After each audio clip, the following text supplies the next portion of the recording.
ఏపీలో అంగన్వాడీ కార్యకర్తల ఉద్యమం రోజు రోజుకి తీవ్ర రూపం దాలుస్తుంది.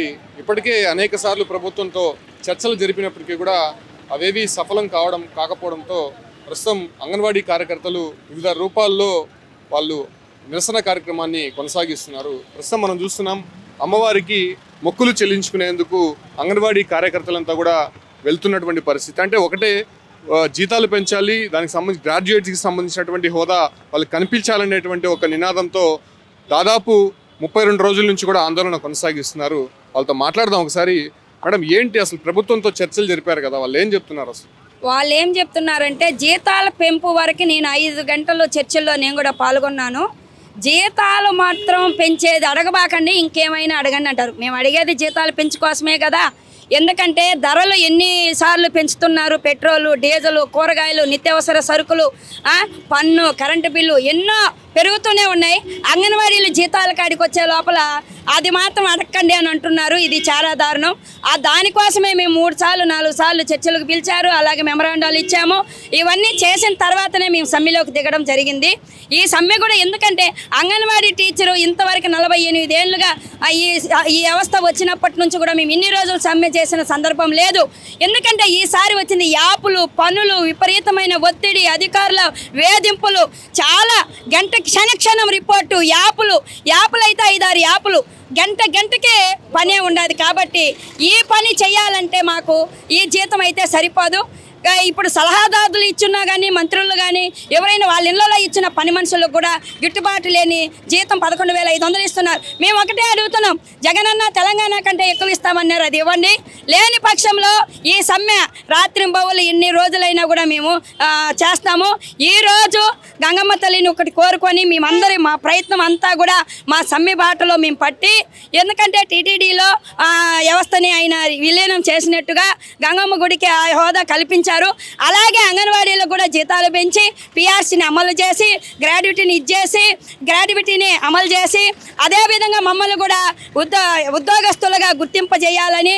ఎస్మా చట్టం ఎవరికి వర్తిస్తుంది? అంగన్వాడీలకి వర్తించదు, ఉద్యోగస్తులకి. అంటే మమ్మల్ని ఉద్యోగస్తులుగా తెలియకనే చేసేసినారు. ఆ ఎస్మా చట్టాన్ని అదేవిధంగా ఉద్యోగస్తులుగా మాకు గుర్తించేసి మాకు తెలంగాణ కంటే జీతాలు ఎక్కువ ఇచ్చి ఈరోజు చర్చలు సఫలమయ్యి చల్లగా మేము ఇంటికి వెళ్ళి పండుగ చేసుకోవాలని. లేని పక్షంలో, జీతాలు పెంచని పక్షంలో ఎట్టి పరిస్థితుల్లో ఈ సమ్మెను విరమించే ప్రసక్తి లేదని ఈ సందర్భంగా అమ్మవారి రూపంలో వెళ్తున్నారు. ఏం చెప్పబోతున్నారు ఈ కార్యక్రమం ద్వారా ప్రభుత్వానికి? ఈ కార్యక్రమం ద్వారా మన సీఎం గారికి మేము తెలియజేయుచున్న విన్నపం ఏమంటే, ఈ ఆంధ్ర రాష్ట్రం అంతా ఆయన ఆడబిడ్డలే. ఈ ఆడబిడ్డల్ని రాత్రి పగలు నడియుదుల మీద వదిలేయడము ఇది ఆయనకు ధర్మంగా ఉందా అని మేము ప్రశ్నిస్తున్నాము. దయచేసి సీఎం గారు, నీ ఆడబిడ్డలనంతా నడియుదుల్లో పడుకోబెట్టేసి మీరు మీ ప్యాలెస్లో ఉంటున్నారు. ఇది మన రాష్ట్రానికి అంత మంచి శుభసూచకం కాదు. ఈ కారణంగా మేము తెలియజేయుచున్నది, దేవతలకు ఎన్నో పూజలు జరిపిస్తున్నారు. మేము అంగన్వాడీ కార్యకర్తలు, స్త్రీలము, మా పసుపు కుంకాలకి, మా బిడ్డల ఖర్చులకి మేము భిక్షంతో సమానంగానే జీతం పెంచమని మిమ్మల్ని వేడుకున్నాము. కానీ జీతం పెంచడానికి మా మీద ఎస్మా చట్టాలు ఇంకా ఏవేవో ప్రయోగించారు. కానీ ఇవన్నీ ధర్మయుద్ధం కాదు. మీ మనసు మార్చాలని మేము అమ్మలుగా నమ్ముకున్న మా అమ్మ గంగమ్మ తల్లిని మనస్ఫూర్తిగా కోరుకుంటూ, ఆ తల్లికి మా గవర్నమెంట్ సమస్యని పరిష్కరించమని ఆ తల్లి పాదపద్మాల దగ్గరికి వెళ్ళి ప్రార్థించడానికి మేము బయలుదేరి వెళ్తున్నాము. సార్, సీఎం సార్, ఒక్క విషయం గుర్తుపెట్టుకోండి, ఆడబిడ్డల కన్నీళ్ళు మన గవర్నమెంట్కి మంచిది కాదని మీరు ఈ ఒక్కరోజు మా దృశ్యాన్ని చూసైనా మీరు మారాలని కోరుకుంటున్నాం. సెలవు సార్. అంగన్వాడీ కార్యకర్తలు దాదాపు 32 రోజుల నుంచి కూడా వాళ్ళ నిరసన తెలియజేస్తున్నారు.